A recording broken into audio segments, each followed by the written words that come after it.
Welcome बच्चों। आज अपन solve करेंगे मॉडल पेपर जो राजस्थान माध्यमिक शिक्षा बोर्ड ने आधिकारिक रूप से अपनी वेबसाइट पर अपलोड कर दिया है कि विज्ञान का पेपर 10वीं बोर्ड के बच्चों के लिए किस प्रकार का आएगा। समझ में आई बात? तो यहाँ कुछ बता रखी है चीज़ें कि समय 3.5 घंटे मिलेंगे आपको, 80 नंबर का पेपर होगा और क्या क्या सभी प्रश्न करने अनिवार्य हैं और उत्तर जो है वो पुस्तिका में ही लिखे, उत्तर पुस्तिका के अंदर, और कुछ खंड दे रखे हैं, आंतरिक खंड, उन सभी के उत्तर एक साथ ही लिखे। और हिंदी और अंग्रेजी रूपांतरण में किसी प्रकार की अगर त्रुटि आ जाती है, कोई एरर आ जाती है, तो हिंदी भाषा वाले प्रश्न को ही सही माने। ठीक है, यहाँ से आपको पता चलेगा कि आपका पेपर कैसा आएगा इस साल। ठीक है, शुरू करते हैं। तो देखो बेटा, ये है सेक्शन ए खंड अ, बहुविकल्पी प्रश्न है, मल्टी चॉइस क्वेश्चंस है, 1 नंबर का सवाल है, दिख रहा होगा आपको। तो पहला क्वेश्चन देखते हैं, मानव में फुसफुस फेफड़े किस तंत्र का भाग है? श्वसन का भाग होता है। The lungs in human beings are part of the system for respiration. Second question देखो और साथ साथ नंबर भी देखते रहना साइड में कि कितने नंबर का क्वेश्चन है। निम्न में से कौन सा पादप हार्मोन है? ऑक्सिन, राइट है। Among the following which is plant hormone? Auxin. कौन से वैज्ञानिक को आनुवांशिकता का जनक कहते हैं? Mendel. Which scientist is called the father of genetics? Mendel. चौथा क्वेश्चन देखो, निम्न में से किस रसायन का उपयोग फोटोग्राफी में होता है? फर्स्ट चैप्टर में अपन ने पढ़ा था कि सिल्वर क्लोराइड और सिल्वर ब्रोमाइड, तो यहाँ पे सिल्वर क्लोराइड तो दे नहीं रखा, तो सिल्वर ब्रोमाइड दे रखा, तो A is the answer. Which chemical used in black and white photography या फोटोग्राफी, तो सिल्वर ब्रोमाइड होगा इसका। प्लास्टर ऑफ पेरिस का रासायनिक सूत्र बहुत अच्छे से आता है आपको, बी ऑप्शन है इसका। Which is the chemical formula of plaster of Paris? निम्न में से उत्कृष्ट गैस है हीलियम। उत्कृष्ट गैस कौन सी होती है? जिसका बाह्यतम कोश जो होता है ना, मान लो ये इसका बाह्यतम कोश है, 2 कोश हैं, तो ये वाला पूरा भरा हुआ होगा, इसके अंदर या तो 2 इलेक्ट्रॉन होंगे या फिर 8 इलेक्ट्रॉन होंगे। समझ में आ गई बात? तो वो हीलियम में ऐसा होता है। नेक्स्ट देखो, नोबेल गैस का पूछा तो हीलियम है इंग्लिश वाले। अगला देखो 7वां क्वेश्चन, किस प्रकाशिक घटना के कारण पानी में रखी छड़ मुड़ी दिखाई देती है? अपवर्तन के कारण। Why apparent displacement of A pencil partly emerged in water? Refraction. 8th question देखो, स्वस्थ नेत्र के किस भाग पर वस्तु का प्रतिबिंब बनता है? दृष्टिपटल पर, यानी रेटिना पर बनता है। ठीक है। 9th क्वेश्चन देखो, विद्युत शक्ति का एसआई मात्रक है, यानी इलेक्ट्रिक पावर की एसआई यूनिट क्या होती है? वॉट होती है। 10वां क्वेश्चन देखो, निम्न में से कौन नवीकरणीय संसाधन है?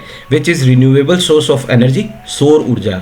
और अगर यहाँ पे विंड होती, पवन ऊर्जा, तो वो भी आंसर होता। ठीक है। 11वां देखो, निम्न में से कौन आहार श्रृंखला का निर्माण करते हैं? घास, बकरी तथा मानव। B is the right answer. Which of the following constitute a food chain? Grass, goat and human. Grass को गॉट खा जाएगी और गॉट को ह्यूमन खा जाता है। टिहरी बांध बना है गंगा नदी पर। Tehri dam is built on Ganga river. Next देखो, क्वेश्चन सेकंड जो है आपका, उसके भी कुछ पार्ट्स हैं जिसमें रिक्त स्थान की पूर्ति करनी है, यानी फिल इन द ब्लैंक्स है। पहला क्वेश्चन देखो, कार्बन कार्बन एकल बंध युक्त यौगिक क्या कहलाते हैं? संतृप्त यौगिक कहलाते हैं। ठीक है। Compounds containing carbon carbon single bond are called saturated. परमाणु के किसी कोश में इलेक्ट्रॉन की अधिकतम संख्या ज्ञात करने का सूत्र 2n² है। Maximum number of electron found in a shell of atom depend on the formula is 2n²। Same ही है हिंदी इंग्लिश का। 2 तंत्रिका कोशिका के मध्य खाली स्थान को सिनेप्स कहते हैं, सिनेप्स कहते हैं। ठीक है। 1 नंबर का क्वेश्चन, ए व बी के देखो नाम लिखो। चौथे क्वेश्चन में देखो कितना प्यारा दे रखा है कि प्लांट कार्बन डाइऑक्साइड लेते हैं, उनको वाटर चाहिए और उनको ए और बी चाहिए। तो ए क्या हो जाएगा? क्लोरोफिल हो जाएगा। बी क्या हो जाएगा? सूर्य का प्रकाश हो जाएगा, तो वो ग्लूकोज बना लेता है। और जो बाई प्रोडक्ट बनता है और भी उपोत्पाद जो बनते हैं, ऑक्सीजन, उसको वातावरण में छोड़ देता है हमारे लिए। तो ये भी इंग्लिश में हो गया, क्लोरोफिल और सनलाइट। 5th क्वेश्चन देखो, एक ही बना हुआ है, एक को क्या बोलते हैं? सेल बोलते हैं। और अगर ऐसे 2 बने हुए होते तो बैटरी हो जाता। ठीक है। तो यहाँ पे उपरोक्त चित्र में प्रतीक चिन्ह सेल अवयव के लिए प्रयुक्त होता है। 6ठा क्वेश्चन देखो, विद्युत जनित्र जनरेटर जो होता है ना, यांत्रिक ऊर्जा को विद्युत ऊर्जा में बदलती है। An electric generator convert mechanical energy to electrical energy. Next आता है आपका अति लघु प्रश्न, वेरी शॉर्ट आंसर टाइप, बहुत शॉर्ट देना, 1 नंबर का है। अवक्षेपण अभिक्रिया से आप क्या समझते हैं? उत्तर है इसका अविलेय लवण प्राप्त होता है। जब भी अवक्षेपण अभिक्रिया होगी हमें अविलेय लवण मिलेगा। इट प्रोड्यूस इनसॉल्युबल सॉल्ट, जो घुलता नहीं है। दूसरा देखो, उदासीन विलयन के पीएच का मान लिखो, कितना होता है? 7 होता है। PH equals to.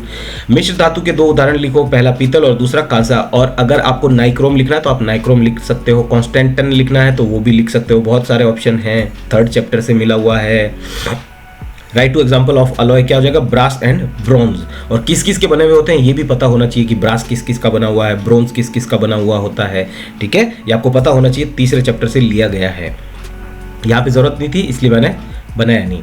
मेथेन की इलेक्ट्रॉन बिंदु संरचना बनाई है, draw electron dot structure for methane, 1 number का है, तो यहाँ पे ये बुक से बना रखी है, ये बना लेना। कैसे बनानी है? मेथेन का फॉर्मूला CH4 होता है, कार्बन में नंबर परमाणु क्रमांक 6 होता है, तो इसका इलेक्ट्रॉनिक विन्यास करेंगे, इलेक्ट्रॉनिक कॉन्फ़िगरेशन करेंगे तो 2 इलेक्ट्रॉन पहले घर में आ जाएंगे, 6 में से 2 चले गए, पीछे बचे 4, तो दूसरे घर में 4, और इस 4 की क्या बन जाएगी? फोटो, सब सिखा रखा है। और H का कितना होता है? 1, तो एक घर में कितने इलेक्ट्रॉन आएंगे? 1 ही आएंगे। यानी अब कार्बन हो गया 1, और हाइड्रोजन देखो ढंग से समझना, 4 हैं तो 4 लेने पड़ेंगे, तो कार्बन के 4 इलेक्ट्रॉन बना दो, 1 2 3 4, और हाइड्रोजन पे सब पे 1 इलेक्ट्रॉन है तो क्रॉस दे दो हाइड्रोजन को। हाइड्रोजन 4 है तो हाइड्रोजन 4 बना दो, ये और ये बना दिया। एक गोले के अंदर एक अल्फ़ाबेट यानी एक इंग्लिश का अक्षर आएगा। ये 2 इलेक्ट्रॉन पूरे हो गए। कौन से बंध बना लिए? सहसंयोजी आबंध बनाता है, कोवेलेंट बॉन्ड। और ये कार्बन ने भी अपना पूरा कर लिया, 8 इलेक्ट्रॉन गिन लेना आराम से, ठीक है। ये बन गया मेथेन की संरचना। आगे देखो, मेंडलीफ की आवर्त सारणी की कोई एक कमी लिखी है। वह अपनी सारणी में H2 को सही स्थान नहीं दे पाए। H2 मतलब हाइड्रोजन को। No fix position can be given to hydrogen in the periodic table, क्योंकि हाइड्रोजन को सही स्थान नहीं मिल पाया था मेंडलीफ की पीरियोडिक टेबल में, इसीलिए ये उनकी एक कमी थी। आगे देखो, शरीर का संतुलन मस्तिष्क का कौन सा भाग करता है? पश्च मस्तिष्क में उपस्थित अनुमस्तिष्क, a part of hind brain. Hind brain मतलब पश्च मस्तिष्क, कॉल्ड द सेरेबेलम। सेरेबेलम जो होता है ना वो करता है। 7वां देखो, नर में पाए जाने वाले लैंगिक हार्मोन का नाम लिखिए। टेस्टोस्टेरोन, यानी जो मेल सेक्स हार्मोन होता है ना वो टेस्टोस्टेरोन होता है। 8वां देखो, विद्युत परिपथ में वोल्ट मीटर का कार्य बताइए। विभवांतर को मापता है और कुछ नहीं, ठीक है ना। The potential difference is measured. छड़ चुंबक के चारों ओर चुंबकीय क्षेत्र रेखा का चित्र बनाओ। Draw magnetic field line around a bar magnet. Bar magnet मतलब ये एक बार मैग्नेट है हमारे पास में, जिसके 2 पोल होते हैं, एक साउथ है एक नॉर्थ है। चुंबकीय क्षेत्र रेखा है नॉर्थ से प्रतीत होती आती हुई और साउथ में घुस जाती है, और अंदर भी चाहो तो बना सकते हो, कोई दिक्कत नहीं है, लेकिन कोई भी 2 क्षेत्र रेखाएं आपस में भिड़नी नहीं चाहिए, टच नहीं करनी चाहिए, ठीक है। किताब से लिया गया है, सेम टू सेम बनाना है, 1 नंबर का क्वेश्चन है।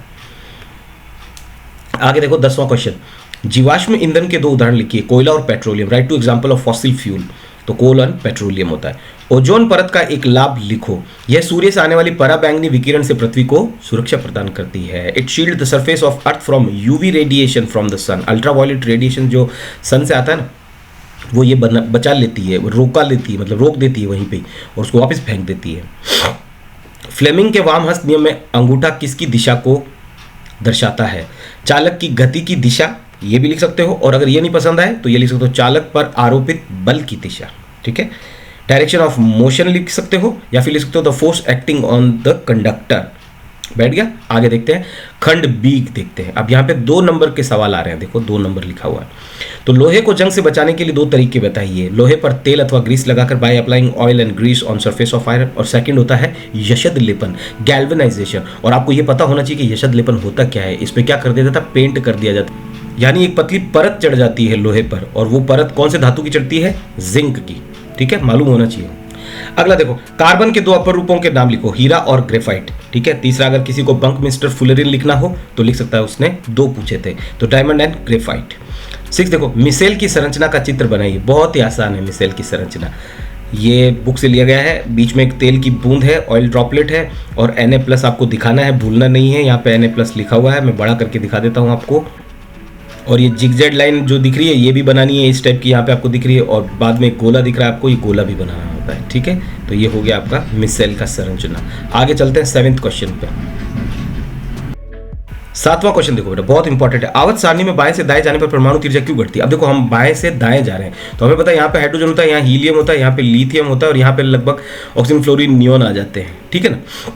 यहाँ पे कहीं ऑक्सीजन भी आ गया, तो हम इधर से इधर जा रहे हैं। लिथियम में हम कह रहे हैं कि 3 इलेक्ट्रॉन होते हैं, और ऑक्सीजन में 8 इलेक्ट्रॉन होते हैं। तो ऑक्सीजन का अगर हम ये बनाएंगे ना ऐसा परमाणु, एटम, तो इसके अंदर 8 प्रोटॉन होते हैं। 8 नंबर है, 8 इलेक्ट्रॉन है, तो 8 प्रोटॉन है। तो 8 प्रोटॉन होंगे ना इसके अंदर, तो इलेक्ट्रॉन को ज़्यादा मजबूती से पकड़ के रखेंगे। तो ये जो गोला हो जाएगा ना, ये खींचा हुआ रहेगा, ये खींच रहा है इसको, ये इसको भी खींच रहा है, इसको भी खींच रहा है। ये प्रोटॉन है ना, इन सब इलेक्ट्रॉन को खींच रहा है, समझ में आई बात? तो छोटा हो जाता है। लेकिन इनमें क्या कहना है, इलेक्ट्रॉन कम होते हैं तो वो खींच नहीं पाता है, प्रोटॉन कम होंगे तो वो खींच नहीं पाएंगे इलेक्ट्रॉन को। तो ये इलेक्ट्रॉन को नाभिक की ओर खींचता है, जिससे परमाणु का साइज घटता है। This is due to an increase in nuclear charge. Nuclear charge increase होता है। न्यूक्लियर चार्ज समझ रहे हो?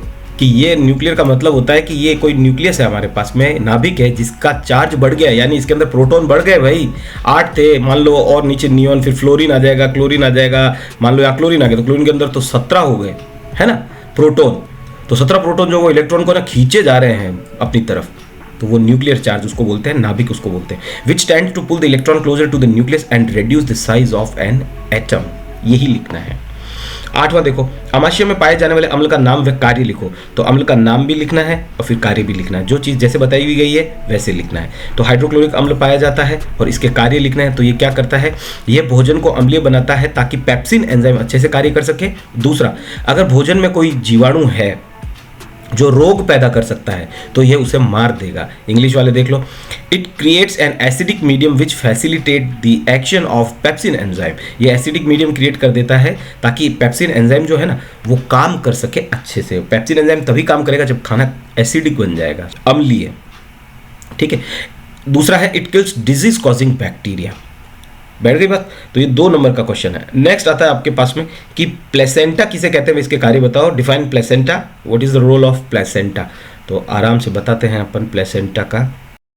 तो ये आपकी किताब से ले रखा है हूबहू, कोई चेंजेस नहीं है इसके अंदर, सेम टू सेम लिखना है कि प्लेसेंटा किसे कहते हैं। यहाँ तक ये लिखा हुआ है कि प्लेसेंटा कहते हैं यहाँ तक। भ्रूण को माँ के रुधिर से ही पोषण मिलता है। भ्रूण मतलब जो छोटा बच्चा होता है ना माँ के पेट में, उसको क्या कहना, माँ के खून से, ब्लड से ही पोषण मिलता है। क्योंकि ब्लड के अंदर क्या क्या होता है, रुधिर के अंदर हमने पढ़ा है कि अमीनो अम्ल होते हैं और अपना ग्लूकोज भी चलता है, या जितने भी चीज़ें हैं वो इसके अंदर चलती है, ऑक्सीजन वगैरह। तो यहाँ से बच्चे को क्या होता है ना कि पोषण मिलता रहता है, न्यूट्रिशन मिलता रहता है। यानी एम्ब्रियो जो होता है ना वो gets nutrition from mother's blood with the help of special tissue called placenta. तो ये तो इसके हो गए डेफिनेशन। आगे वो पूछ रहा है इसके क्या क्या काम होते हैं। तो देखो यहाँ से बहुत अच्छे काम है। पहला काम देखो यहाँ से लिखना है, यह है माँ से भ्रूण को ग्लूकोज, भ्रूण को मिल रहा है, ध्यान रखना, ऑक्सीजन एवं अन्य पदार्थों के हस्तांतरण हेतु एक वृहद क्षेत्र प्रदान करते हैं।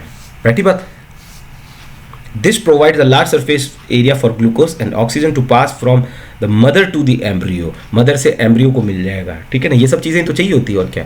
आगे देखो दूसरी चीज़, अब जो भ्रूण है ना वो क्या करेगा, वो वेस्ट भी तो निकालेगा ना। जैसे कोई भी चीज़ होती है वो वेस्ट तो निकालती है, हमें पता है।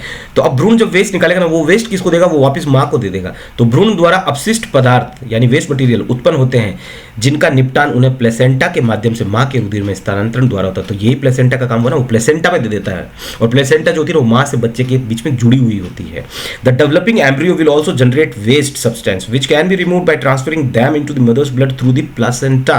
प्लेसेंटा होगी तभी वो दे पाएगा मदर को वेस्ट, ठीक है। नेक्स्ट है 10वां, पुष्प की अनुदैर्ध्य काट का चित्र बनाइए। Draw label diagram of the longitudinal section of a flower. ये 2 गलत लिख दिया इन्होंने ऐसे। तो ये रहा, हूबहू बनाना है। हिंदी और इंग्लिश दोनों वालों के लिए मैंने लिख दिया है कि स्टिग्मा किसको बोलते हैं। ये रहा, स्त्री केसर, पिस्टिल स्टाइल वर्तिका हो गई, अंडाशय ओवरी हो गई, बाह्य दल सेपल हो गया, पेटल पंखुड़ी हो गई, तंतु फिलामेंट हो गया, एंथर परागकोश और स्टैमेन पुकेसर हो गया, ठीक है। तो ये हूबहू बनाना है आपको। और लिखा हुआ है पुष्प की अनुदैर्ध्य काट longitudinal section of flower. Next आओ 11वां क्वेश्चन, लेंस की क्षमता का सूत्र और मात्रक लिखो। Right the formula and unit of power of lens. तो ये रहा फॉर्मूला, P = 1/f, और f जो होगा ना वो मीटर में चलेगा, इसलिए m ब्रैकेट में लिखा हुआ है, देखो मीटर हिंदी वाला। और मात्रक होता है इसका, मात्रक भी लिखना है डायोप्टर। यूनिट जो होती है उसकी डायोप्टर होती है, ठीक है, पावर ऑफ लेंस की। 12वां क्वेश्चन देखो 2 नंबर का है। पूछ रहा है 12वें क्वेश्चन में कि किसी चालक का प्रतिरोध किन किन कारकों पर निर्भर करता है, और कोई 2 बताने हैं। करता तो 3 पर है लेकिन उसने 2 पूछा। तो चालक की लंबाई और चालक के अनुप्रस्थ काट के क्षेत्रफल, on its length and on it's area of cross section. और तीसरा पूछता तो हम क्या लिखते कि पदार्थ की प्रकृति पर, ठीक है। 13वां देखो, विद्युत परिपथ तथा साथियों नहीं होता, साधित्रों होता है, में सामान्यतः उपयोग होने वाले 2 सुरक्षा उपाय लिखिए। तो पहला हो जाता है विद्युत फ्यूज लगाओ, और दूसरा भूसंपर्कता यानी इलेक्ट्रिक फ्यूज होना चाहिए, और दूसरा दी अर्थ वायर होना चाहिए। आगे देखो 14वां क्वेश्चन, चुंबकीय क्षेत्र की दिशा ज्ञात करने के लिए दक्षिण हस्त अंगुष्ठ नियम लिखिए। इंग्लिश वाले देखो, right the left hand rule कुछ नहीं होता, राइट हैंड थंब रूल होता है, ठीक है ना। तो यहाँ पे कुछ प्रिंटिंग मिस्टेक्स है कि मैग्नेटिक फील्ड की दिशा कैसे निकालेंगे या डायरेक्शन कैसे निकालेंगे राइट हैंड थंब रूल से, तो वो बताना है। तो यहाँ पे मैंने बता रखा है, ये रहा, ये मत लिखना इंग्लिश वाले, और बाकी ये सब यहाँ लिखना, दक्षिण हस्त अंगुष्ठ नियम। और चित्र बना सको तो ज़रूर बना के आना, कोशिश करना, टाइम ज़्यादा नहीं लगता, 4 अंगुलियाँ ही बनानी और 1 अंगूठा बनाना है, और ऐसा ये एक चालक कंडक्टर बनाना है, ठीक है, यहाँ पे उसको लिख देना, ये विद्युत धारा की दिशा को दिखाता है। तो चुंबकीय क्षेत्र कहाँ होगा, इसके चारों तरफ होगा, घड़ी की तरफ घूम रहा है, देखो दिख रहा है, 2 नंबर का है। नेक्स्ट देखो 15वां क्वेश्चन, दिए गए विद्युत परिपथ में परिणामी प्रतिरोध कितना है। तो अब हमें देखो ये पूरा जो सर्किट है, ये परिपथ, ये हमको दिख रहा है कि ये श्रेणी क्रम में है, सीरीज में है, और सीरीज का फॉर्मूला क्या कहता है, सीधा जुड़ जाओ, आर एस बराबर R1 प्लस R2। तो दोनों 2 दे रखे हैं, R1 भी है, ये वाला R1 मान लिया, ये R2 मान लिया, तो कितना हो गया 4 ओम, और ये यूनिट जरूर लिख के आना वरना नंबर कट जाएगा, ठीक है। आगे देखो, ऊर्जा के नवीकरणीय स्रोत और अनवीकरणीय स्रोत की परिभाषा लिखिए, define the renewable source and non renewable sources of energy. यहाँ आपको बहुत अच्छे से मिल जाएगा, non renewable source of energy and renewable source of energy called. तो यहाँ से डेफिनेशन जितनी अच्छी लगे आपको उतनी लिख लेना कि ये, अच्छा, अनवीकरणीय स्रोत को समाप्य स्रोत भी बोलते हैं, जो समाप्त हो जाते हैं, ठीक है ना, क्योंकि इसमें लिखा किसी ना किसी दिन समाप्त हो जाएंगे, उन्हें ऊर्जा के समाप्य स्रोत अथवा अनवीकरणीय स्रोत कहते हैं, और नवीकरणीय स्रोत जो नए होते रहते हैं, ठीक है। चले आगे आता है अपना सेक्शन सी, खंड सी। इसमें आता है आपके दीर्घ उत्तरात्मक प्रश्न, लॉन्ग आंसर टाइप क्वेश्चंस, कितने मार्क्स के हैं। तो यहाँ पे आपको बहुत अच्छे से दिख रहा होगा, देखो 1 नंबर का भी है और प्लस 2 नंबर का कुछ और भी है। तो 1 नंबर वाले में कम लिखना है और 2 नंबर वाले में थोड़ा ज्यादा लिखना है। तो टोटल कितने नंबर का हो जाएगा, 3 नंबर का हो जाएगा। तो देखो 17वां क्वेश्चन, वसायुक्त खाद्य पदार्थों को विकृत गंधिता से बचाने का एक उपाय लिखो। विकृत गंधिता वो होती है कि इसका टेस्ट बदल जाता है, किसी ऑयल या फैट वाली जो चीजें होती है ना, तेलीय या वसायुक्त जो चीजें होती हैं, उनका स्वाद बदल जाता है, तो इसलिए उनको कैसे बचा के रखें हम लोग। तो वायुरोधी बर्तन में खाद्य सामग्री रखने से उपचयन की गति धीमी हो जाती है, ये उपचयन शब्द जरूर लिखना है आपको। Keeping food in air tight container helps to slow down oxidation. और दूसरा बताया है इसने कि CuO plus H2 Cu plus H2O में किस पदार्थ का अपचयन और किसका उपचयन होता है। तो यहाँ पे मैंने ये अभी क्रिया लिख दी है, बुक से ही ली गई है, कि देखो यहाँ पे क्या है कि CuO था और वहाँ पे ना Cu अकेला रह गया, तो इसमें ऑक्सीजन की कमी होगी। जब ऑक्सीजन की कमी होती है तो उसको बोलते हैं हम अपचयन, रिडक्शन, ठीक है। और हाइड्रोजन अकेला था इधर और यहाँ पे पानी बन गया, यानी O मिल गया उसको, तो यानी ऑक्सीजन की वृद्धि हो गई, यानी ऑक्सीजन का गेन हुआ है, तो उसको बोलते हैं ऑक्सीडेशन या उपचयन, ठीक है। तो ये 2 नंबर का था, ये 1 नंबर का था, 3 नंबर आपको पूरे मिल जाएंगे। आगे देखो, मानव में अग्नाशय ग्रंथि से निकलने वाले हार्मोन का नाम, पहली चीज ये लिखनी है, दूसरी चीज कार्य लिखना है, तथा इसकी कमी से होने वाले रोग का नाम लिखना है। यानी 3 चीजें उसने हमसे पूछी है। तो जो अग्नाशय ग्रंथि जो होती है ना, वो कौन सा हार्मोन निकालती है, इंसुलिन हार्मोन निकालती है। इसका कार्य क्या होता है, यह रुधिर में शर्करा स्तर को नियंत्रित करने में सहायता करता है। जैसे आप मीठा बहुत ज्यादा खा लेते हो तो आपके बॉडी के अंदर है ना, फिर वो पूरा मीठा जो है वो ब्लड के साथ चलता रहता है, तो ज्यादा मीठा है ना आपको प्रॉब्लम क्रिएट कर सकता है आपके शरीर को, बॉडी को, ठीक है ना। कोई भी चीज़ एक्सेस में लेते हैं तो वो चीज़ अच्छी नहीं होती। तो आपका ये जो अग्नाशय ग्रंथि होती है ना, ये इंसुलिन नाम का एक हार्मोन निकालती है। ये हार्मोन क्या कर लेता है, उसको चूस लेता है पूरे मीठेपन को, कि आ जा तुम मेरे पास आ जा, ठीक है। और इसकी कमी से होने वाले रोग का नाम क्या होता है, उसको बोलते हैं मधुमेह रोग, यहाँ पे लिखा हुआ है, ठीक है। इंग्लिश वाले देखो, right the name and function of hormone secreted by pancreas gland. Pancreas gland कौन सा हार्मोन सीक्रेट करती है, इंसुलिन हार्मोन। और उसका क्या पूछा, write the name of disease due to its definition, और फंक्शन भी लिखना है उसका। तो फंक्शन क्या होता है, it helps in regulating blood sugar level, blood sugar level को रेगुलेट करता है, ठीक है। और डिजीज लिखने की, कौन सी डिजीज इससे हो जाती है, तो क्या लिखेंगे, डायबिटीज हो जाती है, ठीक है। चले आगे, मानव में लिंग निर्धारण को समझाओ और इसका आरेख चित्र भी बनाओ। Explain sex determination in human and draw ray diagram. Ray diagram बनाना है, ठीक है ना, आरेख चित्र बनाना है। तो आ जाओ। तो इंग्लिश वाले ये चीज लिख लेना, हिंदी वाले ये चीज लिख लेना, पहले समझा देना कि कैसे हुआ, और फिर जो उसने रे डायग्राम बोला ना, आरेख चित्र, तो यहां लिखना मेल नर और इधर लिखना फीमेल मादा, ठीक है। तो मेल जो होता है ना, वो एक्स भी निकालता है और वाई भी युग्मक निकालता है, गैमेट्स निकालता है, ठीक है। और फीमेल जो होगी ना, वो हमेशा एक्स ही निकालता है, ठीक है। बैठ गई ना बात। तो अब ये बच्चे समझ नहीं पाएंगे इससे क्या होता है। एक्चुअली क्या होता है ना, कि हम लोग ना लड़कियों को बोलते हैं कि तू बेटा नहीं पैदा कर पा रही। एक्चुअली लड़की के हाथ में नहीं होता बेटा पैदा करना। बेटा पैदा करना हाथ होता है आदमी के, नर के हाथ में होता है। अगर वो एक्स निकालता है तो लड़की पैदा होगी, अगर वो वाई निकालता है तो लड़का पैदा होगा। कैसे पता चला, अभी देखो, लड़की हमेशा एक ही निकालती है, एक्स, ठीक है। फिर ये क्या बन जाता है, ये देखो, ये x जो है ना, ये x, ये वाला x, ये इस x से मिल गया, ठीक है ना, 2x मिल गए तो x मिल गए। तो जो नया पैदा होगा ना जीव, संतति जो ऑफस्प्रिंग होगी, ये क्या हो जाएगी, ये मादा हो जाएगी, ठीक है ना। और मान लो कि अगर कोई मेल है, उसने युग्मक जो निकाला ना, वो y निकाला है और वो इस x से जुड़ गया है इस बार, तो XY जुड़ गए और ये क्या बन गया, ये युग्मनज बन गया। इसको बोलते हैं जाइगोट। ये भी जाइगोट, ये भी जाइगोट, और XY मिलते ही क्या पैदा होगा, नर पैदा होगा। समझ में आ गया बात? चले आगे, गुड। और यहाँ से ये चीज़ें पूरी लिख देना, यही चीज़ यहाँ पे बता रखी है, जो ज़रूरत की है वो निकाल लेना, क्योंकि मैंने बुक में से ही निकाला है सीधा। आगे देखो 20वां क्वेश्चन, दीर्घ दृष्टि दोष के निवारण के लिए कौन सा लेंस काम आता है? उत्तल लेंस है, अभिसारी लेंस बोलते हैं। Which lens use to remove the side far sightness if defect of vision? Convex lens होता है, जिसको हम कॉन्वर्जिंग लेंस भी बोलते हैं। इसका दूसरा पार्ट पूछा है अपन से उसने कि सूर्योदय तथा सूर्यास्त के समय सूर्य का रंग लाल क्यों दिखाई देता है? तो वो यहाँ पे लिखा हुआ है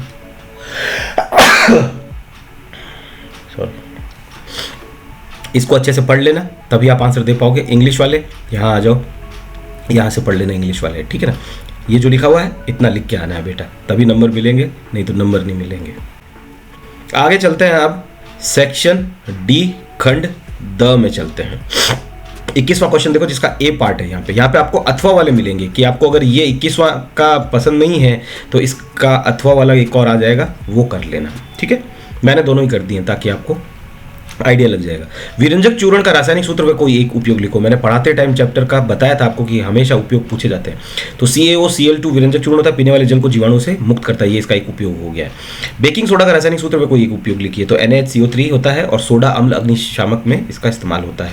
तीसरा सी पूछा उसने, अम्ल तथा क्षार में कोई दो अंतर लिखिए। तो अम्ल खट्टे होते हैं, क्षार कड़वे होते हैं। ये नीले लिटमस पत्र को लाल कर देते हैं, ये लाल लिटमस पत्र को नीले कर देते हैं। अब ये इंग्लिश वाले में पूछा है, तो इंग्लिश वाले में ये ब्लीचिंग पाउडर का formula CaOCl2 to make drinking water free from germs.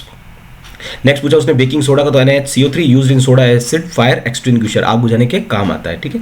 Give two difference between acid and base. Acid क्या होते हैं? सोर टू टेस्ट होते हैं और बिटर इन टेस्ट होते हैं बेसिस। और ये क्या करते हैं? Turn blue litmus paper into red and these turn red litmus paper into blue. अब अगर ये पसंद नहीं आए तो इसका अथवा वाला कर सकते हो। तो अथवा वाला देखते हैं कहाँ पे है, वो नीचे है। तो ये रहा अथवा वाला।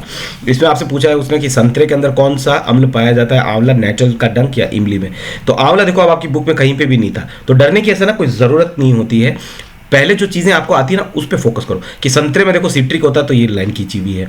नेटल का डंक के अंदर मेथेनोइक अम्ल होता है, क्योंकि जब आप जंगल में जाते हो घूमने के लिए वहाँ पे आपको पौधा खा जाएगा नेटल का डंक, समझ में आया? तो इसी के पास एक डॉग प्लांट होता है, डॉग का पौधा, वो कैसा होता है? वो क्षारीय प्रवृत्ति का होता है, इसलिए नेटल का डंक अपन ने अच्छे से पढ़ा हुआ मेथेनोइक। इमली में कौन सा होता है? टार्ट्रिक। तो फिर बचा हुआ आंवला है, तो फिर वो एब्सकॉर्बिक एसिड उसके अंदर हो जाएगा। धावन सोडा या रासायनिक सूत्र में दो उपयोग लिखिए। धावन सोडा यानी धोने का सोडा, तो Na2CO3.10H2O घरों में साफ सफाई के लिए यूज होता है और जल की स्थायी कठोरता को हटाने के लिए होता है। और बिल्कुल ये आपकी बुक से ले रखे हैं, ठीक है ना, डरने वाली बात नहीं। तो ये इंग्लिश वाले भी सेम टू सेम मैच कर लेना। और इसके दो यूज जो लिखे हुए, used as cleaning agent for domestic purpose, घरों में साफ सफाई के लिए, and use for removing permanent hardness of water की हार्डनेस जो होती है ना उसको रिमूव करने के लिए हम लोग इसका यूज करते हैं। किसका? वॉशिंग सोडा का, ठीक है ना। और फॉर्मूला जो उसने पूछा है वो यहाँ पे मैंने लिख दिया है। आगे देखो, अब इन दोनों में से आपको एक करना था, ठीक है ना, या तो ये कर लेना या फिर ये कर लेना, क्योंकि अथवा पूछा है। नेक्स्ट चलते हैं अपन 22 क्वेश्चन पे। मानव में उत्सर्जन किसे कहते हैं? मानव उत्सर्जन तंत्र का नामांकित चित्र बनाओ। सिर्फ चित्र बनाना है और उत्सर्जन के बारे में बताना है। कितने नंबर का हो जाएगा? ये देखो, ये रहा 1 + 2 + 1, ठीक है। और फिर वापस ये आ जाएगा क्वेश्चन कि मानव में अपोहन क्रिया को समझाइए। तो छोटा सा है, ये भी 1 नंबर का यहाँ पे पूछा गया है। जो चित्र बनाना ना वो 2 नंबर का है। तो उत्सर्जन किसे कहते हैं देखते आओ। तो ये रहा बेटा, उत्सर्जन क्या होता है? वह जैव प्रक्रम जिसमें हानिकारक उपापचयी वज्र पदार्थों का निष्कासन होता है। जो वज्र पदार्थ यानी वेस्ट प्रोडक्ट होते हैं उसका निष्कासन होता है, उत्सर्जन कहलाता है। Excretion, the biological process involve in the removal of these harmful metabolic waste from the body is called excretion. तो ये तो 1 नंबर मिल जाएगा आपको। और फिर आपको ये चित्र बनाना है, इसके आपको 2 नंबर मिल जाएंगे। ये सारे नाम लिख के आने हैं आपको, हिंदी वाले ये रहे, इंग्लिश वाले इधर से लिख लेना। फिर आगे उसने एक क्वेश्चन और पूछा इसी के साथ में कि मानव में अपोहन डायलिसिस क्रिया को समझाइए। तो डायलिसिस क्या होती है उस क्रिया को समझाना है कि विक्र के अपक्रिय, यानी जब हमारी किडनी खराब हो जाती है ना, अपक्रिय मतलब खराब होना, क्रिया नहीं कर पा रही, होने की अवस्था में कृत्रिम विक्र का उपयोग किया जा सकता है। एक कृत्रिम विक्र नाइट्रोजनी अपशिष्ट उत्पादों को रुधिर से अपोहन द्वारा निकालने की एक युक्ति है। बस कुछ नहीं, इतना ही लिखना है, ठीक है। इंग्लिश वाले देखो, in case of kidney failure an artificial kidney can be used. An artificial kidney is a device to remove nitrogenous waste. हमारे बॉडी के अंदर जो नाइट्रोजन वज्र पदार्थ है ना उनको निकालने की जरूरत ज़्यादा होती है, ठीक है। तो वो किडनी अगर हमारी खराब हो गई तो हम डायलिसिस करवा सकते हैं हॉस्पिटल में जाके। Nitrogenous waste products from the blood through dialysis. हो गया ना। अगर ये पसंद नहीं आया ना 22वें का, तो इसमें अथवा और दे रखा आपको, ये देखो ये रहा अथवा। तो अगर आपको इसकी फोटो खींचनी है तो फोटो भी खींच सकते हैं। ये लो, आपकी फोटो के लिए भी मैंने थोड़ा इसको छोटा कर दिया है। ठीक है, आगे देखते हैं कि अथवा वाला क्या है। मानव में भोजन का पाचन किसे कहते हैं? मानव पाचन तंत्र का नामांकित चित्र बनाए, वो बना देंगे अभी। तो पाचन तंत्र की पाचन किसे बोलते हैं? जटिल पदार्थों को सरल पदार्थों में खंडित करना, कि किसके द्वारा? जैव उत्प्रेरक का उपयोग करके। ये चीज लिखनी बहुत जरूरी है, अगर नहीं लिख के आते हो तो नंबर नहीं मिलेगा, क्योंकि ये आपके हाथ में नहीं है जटिल पदार्थों को सरल पदार्थों में खंडित करना। आपके दांत ने जितना चबा दिया, लेकिन आपके शरीर के अंदर जो एंजाइम है ना, जैव उत्प्रेरक को एंजाइम बोलते हैं, वो ये काम करते हैं। अब इसका चित्र बनाना, नामांकित चित्र, तो आ जाओ इसका चित्र भी चेप देते हैं। तो ये है वो चित्र, मानव पाचन तंत्र लिखा हुआ है, देखो साफ आपके सामने। हिंदी वाले ये सब पूरा बना के आना है, सब नाम लिख के आने हैं, और इंग्लिश वाले ये पूरा अच्छे से डायग्राम बनाना, लेबल्ड करके आना है, नाम लिख के आना, तभी मार्क्स मिलेंगे। ठीक है, फोकट में कोई नंबर नहीं देता। आगे देखो, भोजन के पाचन लार का क्या लिखा है इसने? भोजन के पाचन में लार का एक कार्य बताओ। लार का क्या कार्य होता है? यह मंड जटिल अणु, मंड जो होता है ना उसको बोलते हैं स्टार्च इंग्लिश में, और ये होता है जटिल। मंड जो होता है ना वो जटिल होता है। ठीक है, इसलिए लिखा ये मंड जटिल अणु को शर्करा में खंडित कर देता है। कौन? लार जो होती है ना, वो मंड जो जटिल अणु है उसको शर्करा में खंडित कर देता है। और शर्करा कैसा हो गया? इसका मतलब शर्करा कॉम्प्लेक्स नहीं है, सिंपल सब्सटेंस हो गया। बैठ गई बात? आगे देखो, process of breaking down complex food into simpler substance by the action of enzyme is called digestion in human. और लेबल डायग्राम मैं दिखा चुका हूँ। और write the role of saliva in digestion of food. Saliva का क्या role होता है food digestion? It break down starch which is a complex molecule, starch a complex to give sugar, और शुगर क्या हो जाएगा फिर? सिंपल हो जाएगा इसका मतलब। ठीक है, तो इन दोनों में से कोई एक करना था, जो आपको अच्छा लगे वो कर सकते थे आप। 23वां देखो, 23वें के भी दो ऑप्शन आ रहे हैं, अथवा आ रहा है बहुत अच्छे से। अवतल दर्पण द्वारा प्रतिबिंब किरण आरेख बनाओ जबकि वस्तु फोकस पर स्थित है। तो ये रहा, ये वस्तु हमारी फोकस पर स्थित है। चित्र की फोटो खींचनी हो तो फोटो खींच लेना। और ये मुख्य अक्ष के समांतर जो भी प्रकाश किरण आती है वो फोकस से निकलती है, और फिर एक सी से आई, वो सी पे ही चली जाती है, और इसकी प्रतिबिंब अनंत पर बनेगा। ठीक है, तो यहाँ पे इन्फिनिटी लिखा हुआ है। यानी क्या होता है कि प्रिंसिपल एक्सिस दे रखी है आपको, जो भी ray of light principal axis के पैरेलल आती है वो फोकस से निकल जाती है। तो ये आपको डायरेक्शन भी बता दी, ये आने वाली है, ये जाने वाली है, और ये दोनों कहाँ पे मिलेगी? एट इन्फिनिटी पे मिलेगी। जहाँ पे मिलती है वहाँ पे ही इमेज फॉर्म्ड होती है। तो इमेज कहाँ बनती है? इन्फिनिटी पे। जब ऑब्जेक्ट कहाँ पे होता है? एफ पर होता है। ठीक है, तो ये उसने पूछा था, अपन ने बता दिया, हिंदी इंग्लिश दोनों वालों के लिए। आगे देखो, वास्तविक तथा आभासी प्रतिबिंब में दो अंतर लिखिए। तो वास्तविक प्रतिबिंब को आसानी से पर्दे पर प्राप्त कर सकते हैं, आभासी को पर्दे पर प्राप्त नहीं कर सकते हैं। ठीक है, दूसरा देखो, ये हमेशा उल्टी होती है। वास्तविक प्रतिबिंब जो होगा ना हमेशा उल्टा होगा, और ये हमेशा क्या होता है? सीधा होता है आभासी प्रतिबिंब। इंग्लिश वाले देखो, right the two difference between real image and virtual image. Real image जो होती है ना, can be caught on screen, जिनको स्क्रीन पर हम प्राप्त कर सकते हैं, एंड कांट बी, ढंग से समझना, कांट आ रहा है, can not be caught on screen, इसको स्क्रीन पर नहीं ले सकते हम। किसको? वर्चुअल इमेज को। ठीक है, ये ऑलवेज इन्वर्टेड होती है, ये ऑलवेज इरेक्ट होती है। इरेक्ट मीन्स सीधी होती है। ठीक है, अगला देखो, अथवा आ रहा है। अगर ये नहीं पसंद है तो इसका अथवा वाला कर सकते हो। उत्तल लेंस द्वारा बनने वाले प्रतिबिंब का किरण चित्र बनाओ जबकि बिंब की स्थिति अनंत पर हो। ड्रॉ ए रे diagram of a convex lens when the object is placed at infinity. Object infinity पे है।